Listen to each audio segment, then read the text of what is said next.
Praise the Lord. எல்லாரும் எப்படி இருக்கீங்க? இல்ல சுகமா இருப்பீங்கன்னு நான் நம்புறேன். இந்த இடத்தை நீங்க பாருங்க. ஆதியாகமம் 1ஆம் அதிகாரம் 1ஆம் வசனம் தான் நமக்கு ஞாபகம் வருது இல்லையா? ஆதியிலே தேவன் வானத்தையும் பூமியும் உண்டாக்கினார். வானமும் பூமியும் இந்த இயற்கைகளும் பார்க்கும்போது எவ்வளவு ஆச்சரியமா இருக்கு.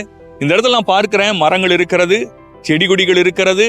அங்க பார்க்கும்போது நல்ல ஒரு அழகான ஒரு ஏரி, தண்ணீர் நிறைந்த ஒரு ஏரியை நம்ம பார்க்க முடிகிறது. இந்த மலைகளும் இந்த பள்ளத்தாக்குகளும் தேவனுடைய படைப்புன்னு சொல்லும்போது நமக்கு எவ்வளவு சந்தோஷமா இருக்கு பாருங்க. நம்மையும் ஆண்டவராக இயேசு படைத்திருக்கிறார்.